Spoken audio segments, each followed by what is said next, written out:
Welcome to Enlightenment with Colby Hurd. Prepare yourself for some powerful information that will motivate, inspire, and uplift you. And now, your host, Colby Hurd.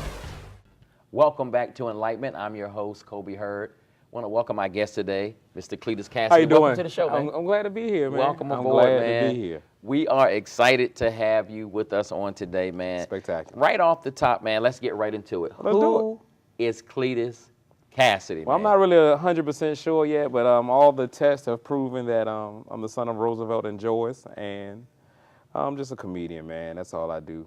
Comedian. Okay. Cletus Cassidy. Okay. Do church people laugh enough? No.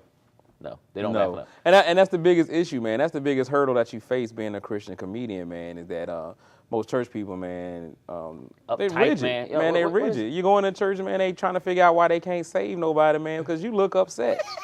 You know, people in sin having a good time, man. You know, it's a lot of fun sinning. Yeah. So when they see you, be like, man, this is the alternative. Right. And they be like, man, well, you all stuck up, man. You all grumpy, upset, angry. You condemning everybody, man. Nobody wants to get into that. Right. So that's the biggest challenge that I face, man. Wow. With Wow. the comedy, man. So I go in there, and what I do with my comedy, man, is I just try to punch them right in the face with it. When we talk about being a Christian comedian, on Sunday morning, a lot of people, Christians, are having challenges, having struggles, or having trials, and so, the Bible talks about the laughter being like medicine, and so when we talking about people not laughing enough, what is it that we as Christians should have a good time as well? I mean, and I think that not trying to be overly spiritual or things of that nature, but man, I think that if you're saved, if you have a relationship, you should realize, man, that you have, no matter what your problem is,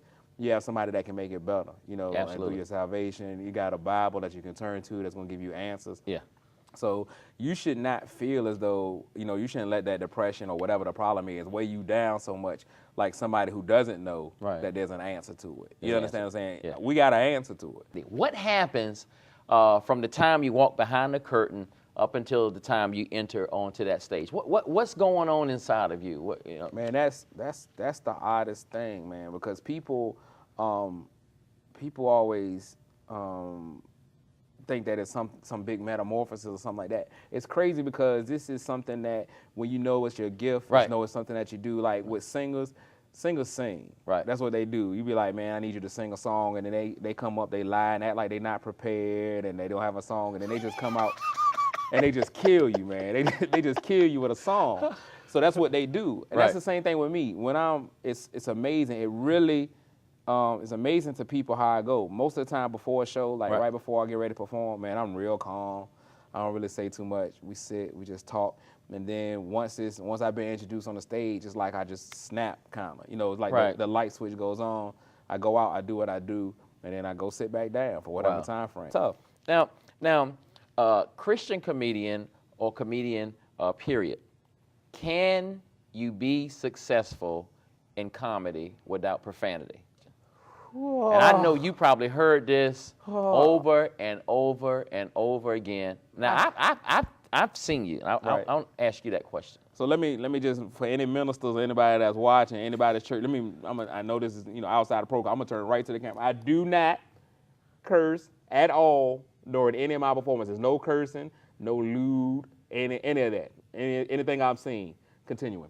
And I've witnessed that. I think you can. Yeah.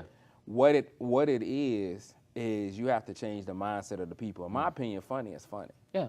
A lot of comedians use the cursing as a crutch. Okay. 'Cause you'll see guys just curse, and they'll just give you a whole sentence of curse words. They ain't said anything but the curse words. Exactly. And people will be dying laughing. So I'll sit and be like, what in the world were y'all laughing at? So I think what you have to do, if you're going to do it without cursing, it causes you to be more creative. Right now, I'm just going to give you some clips from my first DVDs, Cletus Cassidy's Laugh Yourself Silly. It's great. You let me know what you think about it. Check it out. It's coming at you. People love this song. So I realized what life was about. I started to really, as I got older, I started realizing things, and I started to grow. Literally. Started growing. And I started understanding the relationship that I had with food. And it was good. But then, how many of y'all know that the devil will come in and attack what you love and cherish the most? The devil will attack what you love and cherish the most. If you have a car and you love and cherish that car, thing will break down. Because the devil will attack what you love and cherish the most. Married men, the devil will come in and attack your mistress because your wife. I be forgetting. Because he will attack what you love and cherish the most. Y'all ain't got to agree with me. Just tap your foot. Y'all can say what y'all want to say. The wife be at home, the mistress be on trips. Y'all don't understand. It's who you love and cherish the most. That's a whole different subject for outside the church. But we'll move on. Of course, Happy New Year to you, man. Before we leave, could you give out your Facebook address and email? How can people get in touch with you, man? And man, please, people, hit me up, facebook.com, Cletus Cassidy, CLETUSKASSADY. And of course, the email, youseemeyouSmile@gmail.com. And that's the letter U and the letter C. But other than that, man, it's going to be great. Call me, 288-6519, area code 757. Siobhan Kidd is the manager. She'll hook it up. Thank you, man. She'll hook it up. Man, thanks for having me, man. I'm going home, eat me some black eyed peas, man. Make sure Put some tomatoes in there, man. Well, see, now you're pushing it too far, but I'm just going to eat some black eyed peas. Hog jowl. All right. Thanks, man. And thank you, ladies and gentlemen, for being with us. Happy New Year to you, and we'll see you next week. Thanks for being with us. This has been Enlightenment with Colby Hurd. If you'd like to be a guest on the show, or if you have church or community news, email enlightenmentwithcolbyhurd@gmail.com. Until next week, be blessed.